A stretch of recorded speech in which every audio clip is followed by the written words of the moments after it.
Navid Razi here with thefinalpoint.com, joined by Eli Jordan. Eli, welcome to the first one of these videos. We're doing a premiere of the finalpoint.com video section. Today's topic, we're going to get into Shark Fights 13, taking place this Saturday in Amarillo, Texas. An absolutely stacked fight card. Yeah, the Amarillo Civic Center in Amarillo, Texas, hosting Shark Fights 13. It's going to be an awesome night of fights. You've got several fighters you've heard of before, former UFC fighters like Paul Daley, Sokaju versus Houston Alexander. You've got Keith Jardine, Trevor Prangley.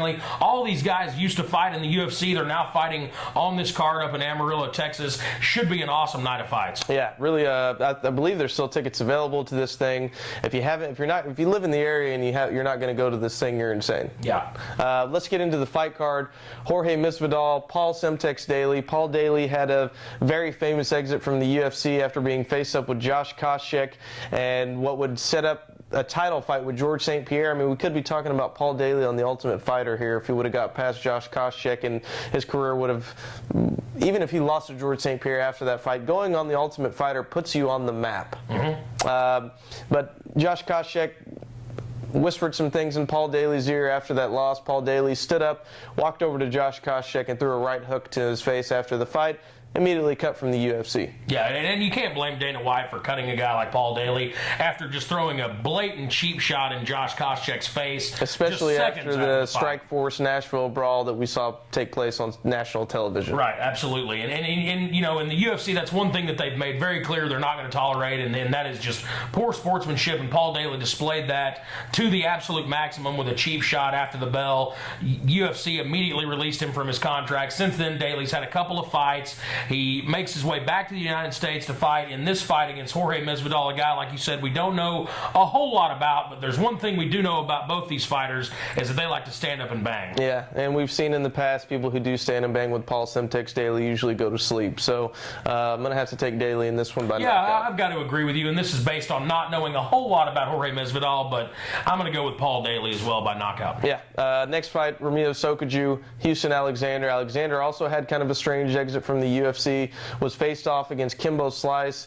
You and I couldn't wait for this fight whenever it was announced. We thought it was going to be fireworks. Instead, we saw Houston Alexander kind of run around the octagon the entire time. Yeah, and Houston Alexander, a guy that had a real roller coaster ride in the UFC, started out with a couple of really unexpected victories against Keith Jardine, who's also fighting on this card, and against Alessio Sakara, where he threw just a gruesome knee into Sakara's chin, ends up knocking him out, and those two fights really put Houston Alexander on the map and kind of made him work his way up that pecking order a little bit in that 205 division. Unfortunately for Alexander, after that, he had a string of just really, really bad losses, including the last one to Kimbo Slice. And if you look at the way that fight went down, Houston Alexander, they fought at a catch weight of 215 pounds. Alexander had real problems making that 215-pound weight class, and in the end, Kimbo Slice just outstrengthed him, picked him up, body slammed him in that fight very early on. Alexander, from that point on, seemed to be really, really afraid of Kimbo Slice's power, stayed away from him. That led to his release from the UFC. Yeah, Houston Alexander's fought twice since then. He's lost by knockout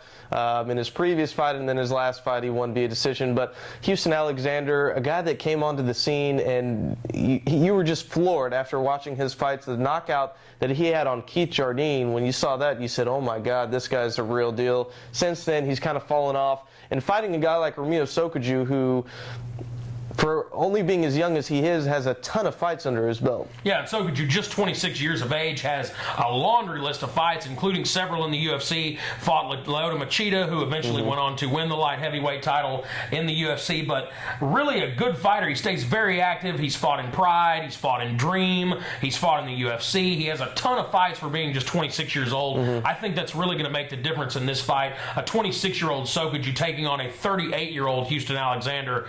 Give me Sokaju. Yeah, Sokaju is just so well-rounded. You have to think he's going to be smart enough to stay away from Houston Alexander's power and really outpoint Houston Alexander. So I'm taking Houston Alexander, Ramiro Sokaju in this fight as well. The main card, Keith Jardine, Trevor Prangley. Keith Jardine was actually supposed to fight Houston Alexander. Instead, they fidgeted some things around and they decided to put him up against Trevor Prangley, who is the Shark Fights light heavyweight champion. This will be a non-title affair, but Keith Jardine, another former UFC guy, coming in on a 4-fight losing streak.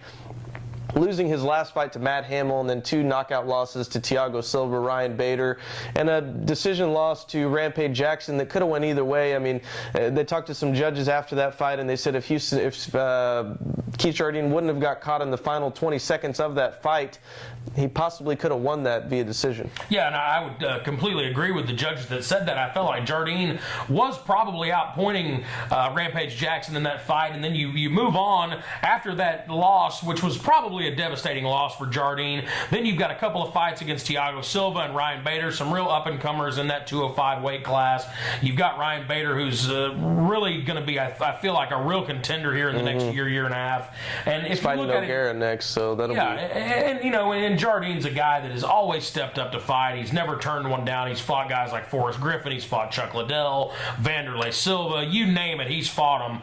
And, you know, you can't blame Jardine for doing that. You know, he's made a lot of money. Unfortunately, he just fought a little bit too high a competition at some points in his career, and that's what led to his ultimate demise in the UFC. Yeah, you almost feel bad for this guy for all the big names that he's fought. Like you mentioned before, never turns down a fight. One of the real good guys in MMA. So you kind of root for this guy, and unfortunately, he just hasn't been able to get lucky in his last couple fights. But Trevor Prangley, the Shark Fights light heavyweight champion in that promotion, this guy's no joke.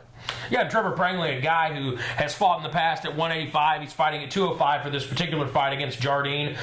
From South Africa, he came over to the United States. He wrestled in junior college, blew his knee out his second to last match of his junior collegiate career, then took up MMA and had some success in mixed martial arts. He's fought some guys you've heard of. He's fought Chael Sonnen twice, won one and lost one against Chael. So, you know, a guy that actually has some decent victories under his belt. Unfortunately for Prangley, he's also kind of like Keith Jardine. It seems like every time he gets one of those shots to really kind of better his career, he seems to lose those fights. So it's really kind of a battle of attrition here between these two guys. Yeah, really do or die for both these fighters. In particular, Jardine, just because he's the bigger name nationally and fought in the UFC and fought some of those very high caliber fighters. But it's sort of career do or die for both of these guys. Jardine in particular, because, I mean, if he loses this fight, you might start to see him make the circuit on some of these smaller shows, but you have to think coming out of one of the best training facilities in MMA in Greg Jackson's camp, they're going to come out with a ridiculously good game plan, and I have to take Keith Jardine on this one. Yeah, I'm going to go with Jardine in this one too, just for the simple fact that he's fought better fighters for longer. Trevor Prangley, it seems like every time he gets one of these guys, he tends to lose, but they're not near the names that Keith Jardine has fought in the past. And, you know, we mentioned before, I mean, that's just a who's who of 205-pound guys. And Keith Jardine has he's won some, he's lost some, and Trevor Prangley just doesn't have the names under his belt that Keith Jardine does. I'll take Jardine. That's going to do it for us this week. Navid Razi, Eli Jordan. Be sure to check out Shark Fights 13 taking place in Amarillo, Texas. You can still get tickets to that thing. I'll be there. Eli Jordan will be there. We'll be doing live blogging columns, and we'll have some videos following the fight. Until next time, thanks for joining us.